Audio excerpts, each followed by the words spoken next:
Hello there, and thank you for tuning in to see what the world looks like through atheist eyes. Through atheist eyes with Frank Zindler, that is. I'm Frank Zindler from American Atheist Press, and I'm trying to convert the 4 volumes of my book, Through Atheist Eyes, into video format. But not all of my programs come from that book. Sometimes I have guests who provide information and insights I never dreamed of when I was writing those books. This is one of those times. Today we'll begin a series of 4 interviews with Professor David Brakke of The Ohio State University. Dr. Brakke is a world-famous authority on Gnosticism, and you won't want to miss these programs. What is Gnosticism? You've never heard of it? Well, maybe you are a Gnostic, or your sister married one. However the case may be, you'll find these interviews to be fascinating and informative. Let's join Dr. Brakke now to learn about Gnosticism.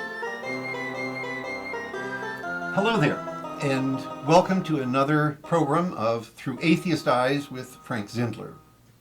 Those of you who have been watching this series of programs from the beginning are aware that I have not had very many guests on my show. And the reason is that the original purpose of this program was to turn into video format all the chapters of my 4 volumes, my 4 red books, Through Atheist Eyes, after which this series of programs takes its name. And so I have not had very many guests on my show to date. You may have chortled, however, that so far, I think every guest I've had, I've introduced to something like, today I'd like to introduce to you a very special guest, and every guest has been a very special guest, and you might have found that amusing. Well, they all have been very special guests, but today I cannot find the exact terms that I need to introduce this really special guest. My guest today is Dr. David Brakke from The Ohio State University. He is the Joe R. Engel Chair on the History of Christianity and a professor of history. His curriculum vitae is 23 pages long. It is 12-point font and single-spaced. And within this vita is, and indeed, an extraordinarily interesting vita, i.e. life. He is an authority on Gnosticism and a bunch of other things that are more or less closely related, but not all that closely related. He got his doctorate in religious studies from Yale University. He has a Master of Divinity from Harvard Divinity School. And I met him just last year at a meeting in San Diego of the Society of Biblical Literature. And this is one of those odd things that happens. I went to that meeting because I was interested, among other things, in Gnosticism. And he went to that meeting because, of course, he's in a world authority on Gnosticism. And not knowing ahead of time that I would be seeing him, I did see him. And when I went up to talk to him after the panel was finished that he was speaking on, I gave him a book and my business card, and he looked at it and he said, "Oh my goodness, we're neighbors." I said, "I beg your pardon?" And he said, "Yes, we live about a block apart, it looks like." And indeed, we both live in the same neighborhood, and as the crow flies diagonally across the block, we're less than one diagonal of a block away from each other. And all these years that I thought I was the only kid in the block who had a Coptic library, here is a world authority on Coptic who teaches Coptic, and on it goes. So this is absolutely an extraordinarily special guest. David, thank you for being on my program. I'm pleased to be here. We are going to be talking about Gnosticism, and we will get a definition of that anon. But at first, I would like to ask you, how did you with all of this, how did you become interested in Gnosticism, and why do you think that you have focused so much of your life on that study? I got interested in it through being interested in early Christianity. I went to graduate school eager to study the New Testament and how Christianity came to be. But as I got into it, I became very interested in what we call apocryphal literature, the stuff that didn't make it into the New Testament. Didn't make the cut. Didn't make the cut, that's right, when the time came. And as an undergraduate, I had been an English major, so I really liked good stories, and they often had the best stories. Yeah, in yeah, apocryphal right, literature. yeah, indeed. And so when I got to Yale, I had this interest in studying these texts that were not in the New Testament. And there my teacher was Bentley Layton, who's one of the, you call me a world authority, but he's a really world authority on the Coptic language and on Gnosticism. And so I started to study Coptic with him, and because many of the Gnostic texts survive in Coptic, which is the last stage of the Egyptian language, in the texts from Nag Hammadi that were discovered in Egypt in the 1940s, that led me into reading Gnostic texts very closely, and my interest in them just as stories and as literature and language eventually got me obviously also interested in their religious ideas and their ways of seeing the world, and I started teaching it and so forth and so on. So that's how. Okay.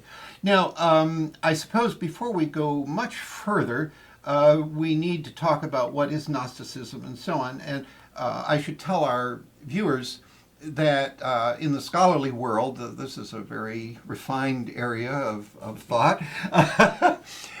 There is a minor war, I suppose, going on as to whether we should even use the term Gnostic or Gnosticism. And would you explain to our viewers who are not necessarily, although many of them may be more scholarly about this than either of us suspect. I have an amazing viewership. But explain to them why some people are saying we should not use the term Gnostic, and maybe in the course of that, you can of answering that, you can explain what Gnosticism is as you use the term. Right. Well, let's start with the traditional Okay. and still probably the most widespread understanding of Gnosticism, right? Which is Gnosticism is understood to be a religious movement, or indeed a religion, that runs in the ancient Mediterranean world from, say, around the beginning of our era, around zero, maybe a little before, a little after, and into the early Middle Ages. And that it includes a large variety of groups that have been traditionally understood to be Christian heresies or heretical groups, as well as like the Valentinians and the Sethians and so forth and so on. And then also groups like the Manichaeans and the Mandeans and so on. And Gnosticism, as traditionally understood, is this religious movement that has at its core an interest in gnosis. Gnosis, Gnosis, is the Greek word. I was about to spell it. I wanted to show off. Yes. Gnosis is the Greek word for knowledge. And in this case, a very special type of knowledge, a kind of mystical, almost immediate knowledge of God, right?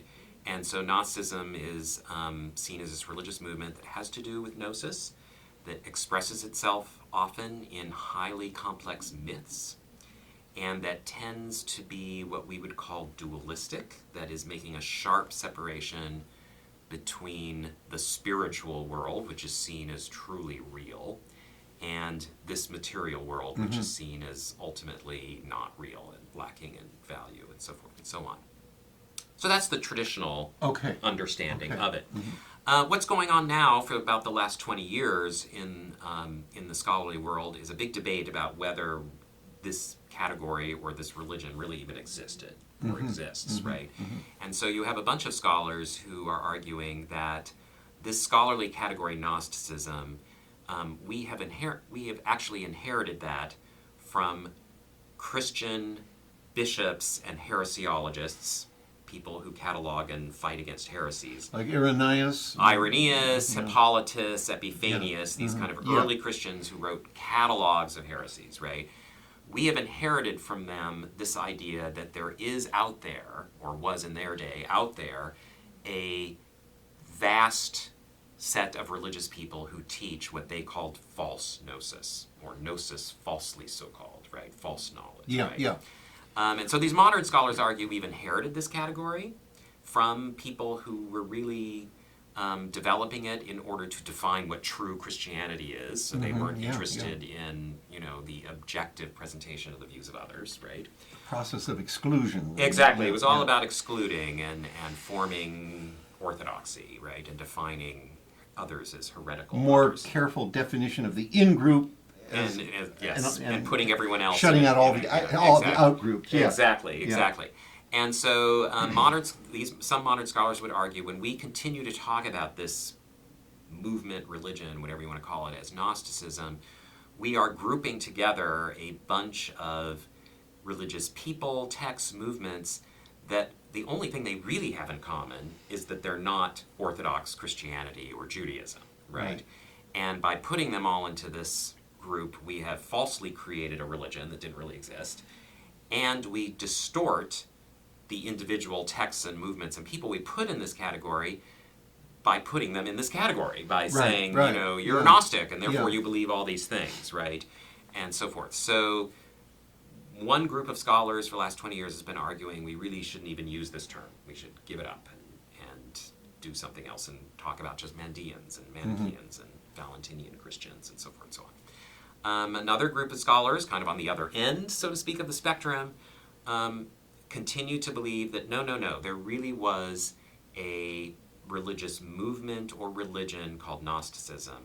And if we don't acknowledge that and see that group, then we will in fact lose the distinctive kind of mysticism and transgressive religion that these people embodied. And we will, to some extent, kind of erase them from history by just kind of reabsorbing them into the things we call Christianity and Judaism and the like. Now you are sort of in the middle of this spectrum. Right. You have so between these two positions, you have all sorts of different views with different nuances and so forth. And I belong to a fairly small group of scholars, actually, who believe that there was in the 2nd and 3rd centuries a group of Christians, and we call them Christians because they were people who were into Jesus and part of that diversity, who did call themselves Gnostics and were known as the Gnostic school of thought. But I and people who agree with me would not then create from that a much larger religious movement called Gnosticism that would include other groups like Valentinian Christians or the Christian teacher Marcion, who's very important, and Mandeans and Manichaeans and all these other people. So we argue for a much more limited use of the term, not in this large way, but also not getting rid of it completely either. Now, at that SBL meeting at which we met, after the presenters had finished and there were questions from the audience, I raised a question, should we perhaps not think of Gnosticism as a specific body of doctrines or body of myths or particular beliefs, but rather view Gnosticism as a method, just as science is not a body of knowledge, it's a method for obtaining knowledge, that perhaps we should think of Gnostics or Gnosticism as a method for obtaining esoteric knowledge, and in particular maybe the idea of a special form of divination where you're using texts for your divinations to find secret lore or infer secret things from the Old Testament, the Garden of Eden or whatever. And I had the memory that there was a lot of snickering when I asked that question, and I don't remember any answer forthcoming. Well, if there was snickering, it was probably not necessarily from the gathered scholars who've thought the most about this, because that is another approach on the table, actually. Okay, I mean, really? The idea that we should think of Gnosticism not as a kind of social category, that is, that they're a group of people, right. But as a kind of approach or one way of being religious, that is, so that there are Gnostic Jews, there are Gnostic Christians, there are Gnostic Muslims. They wouldn't Sure. necessarily say, hello, I'm a Sure. Gnostic, but Yeah. Gnosticism is a way of approaching religious truth. In this way, it would be categories somewhat akin to Platonism. You know, at times there are, of course, communities who say we're Platonists. Yes, we yeah, go to the yeah, part of yeah. the academy or whatever. Yeah. But we also recognize that in diverse religious traditions, there are people who take a kind of Platonist approach to thinking about religious truth and what texts mean and so forth and so on. So no, your idea is not, it should not be snickered at. So I apologize if anyone snickered at you, because I think that's actually one of the legitimate options on the table for thinking about The this. thing I like about that idea is that, apart from the fact that it's my idea, although, as you say, apparently other people are thinking that way too, is that it makes it easier to understand the significance or maybe insignificance of the various mythologies, the myths, I should say, that are associated with different forms of Gnosticism. That is, you can take an evolutionary view that these different myths, including the so-called basic myth of Gnosticism, you could trace their evolution all the way back to the Timaeus of Plato or something like that. And it occurs to me that our viewers are saying, all right, already, let's explain what Gnosticism really, really is, or what people have thought. And maybe one of the things to do would be to briefly summarize what I guess you and other people call the fundamental Gnostic myth, or is that the term that's used or not? Right, we use the term Gnostic Myth, Yeah, right? okay. And there is a kind of classic version of it that you find in certain works, especially one called the Apocryphon of John, or Secret Book according to Okay, John, which was found at Nag Hammadi. And Nag Hammadi is in Egypt, by the Right, way. this site in Egypt where in 1945, what would that be? Just before the Dead Sea Scrolls. 60 years ago, Yeah, right? yeah. These ancient Gnostic writings were Yeah. discovered, right? And the basic drift of the myth is that there is an ultimate single God who is beyond anything we can think about what a God would be. But the best analogy for this God is an intellect, a brain. And so this God does think, and like a thinking brain, this God is actually also complex and has multiplicity to it. And they call the multiplicity of God eons, right? And so on. There is, however, this other realm of existence that's kind of outside God, which is where we live, where Yeah. there's matter and so forth and so on. And there is another God who presides, who created, set in order this universe, and presides over it. And this is the key Gnostic idea. This God is not that ultimate God, Yeah.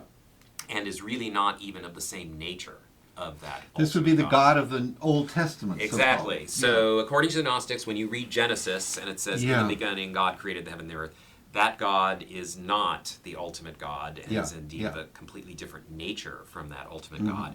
And according to the kind of classic Gnostics, like in the Secret Book according to John, that God is actually demonic, ignorant, and hostile to human beings. Well, that Not makes a sense, good- doesn't not it? a good- Well, I mean, obviously what the Gnostics did is read Genesis, and they saw a God who is said to walk around in a garden. Sure, sure. Who asks Adam, where are you? Yeah, he doesn't know. Right, Yeah. who changes his mind about Yeah. creating humanity and wipes out vast numbers of humans and animals. He expresses regret. Yeah, and yeah. expresses regret, and showers fire and brimstone upon vast populations for the sins of a few, and so Yeah, forth and so on. yeah. And they saw a flawed version of divinity, and they Mm-hmm. kind of said, well, yeah, this is not a great God. This God is clearly hostile to human beings.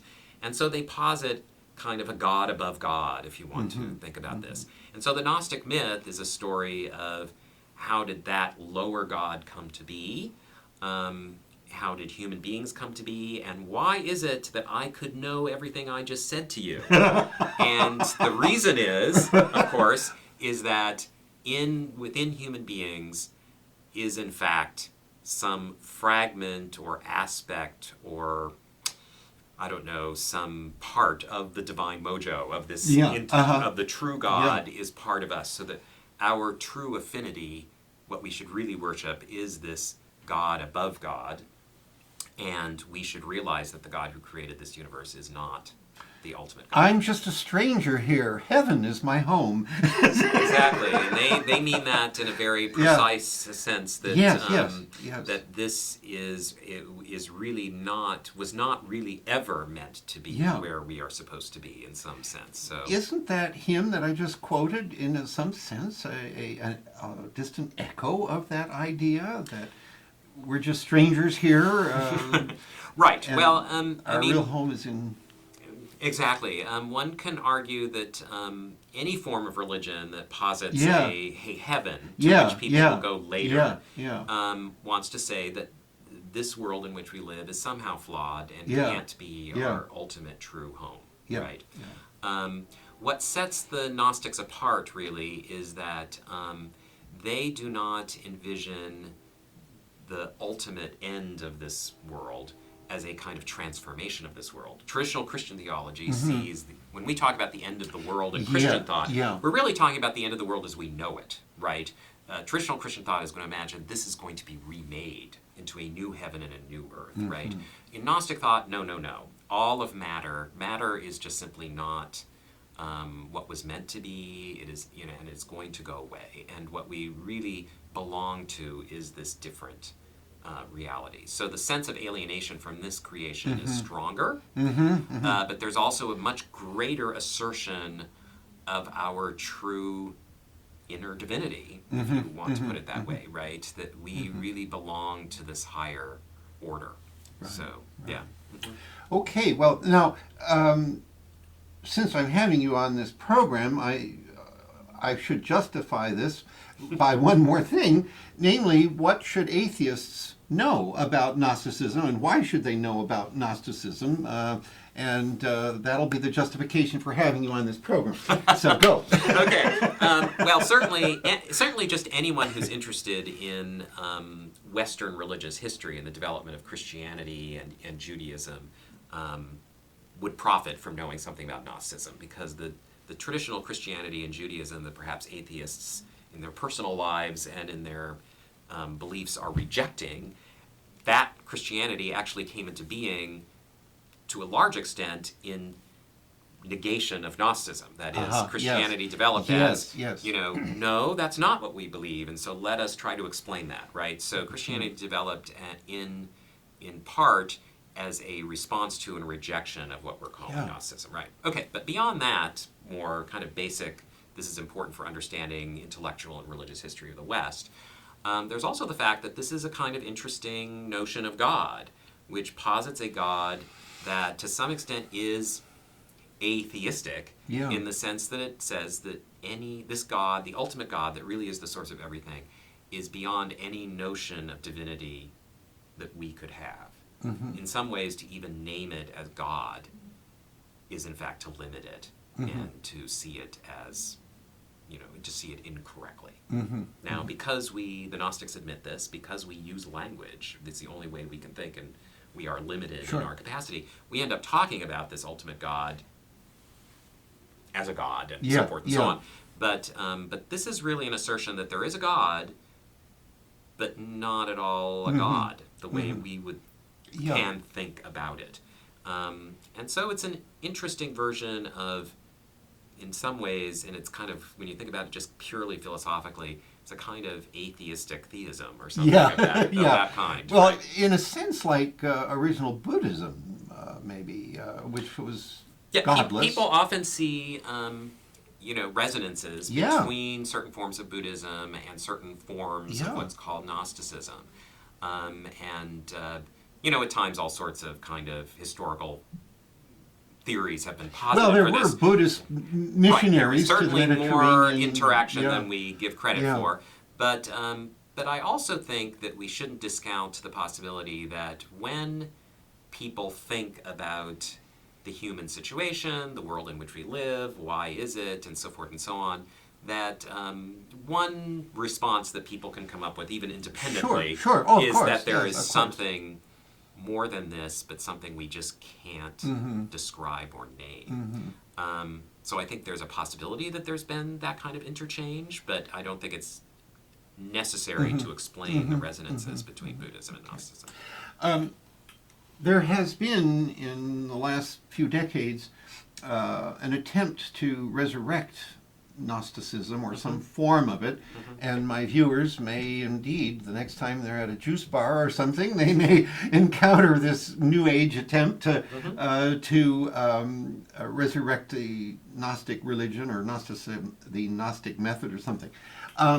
What is your take on this? Do you think that these attempts to reconstruct it are authentic in any degree, or are they a new development that the ancient Gnostics would not have recognized, or what's your take on that? Well, I mean, it's certainly, I don't want to say authentic or inauthentic, Yeah. because, I mean, the fact is, in the history of religion, all religion is constantly being invented with true. the texts of the past. Absolutely. Right, but certainly the discovery of Gnostic texts at Nag Hammadi in the 1940s provided a new impetus to actually what had begun in the 19th century during the kind of theosophic era, right? Theosophy, yes, Theosophy. There had been attempts to kind of revive ideas of Gnosticism, Sure. right? Kind of William Blake has some of these kind of things, And so forth. Madame Blavatsky. Exactly, all that. So, but after the 1940s, you see much more of this.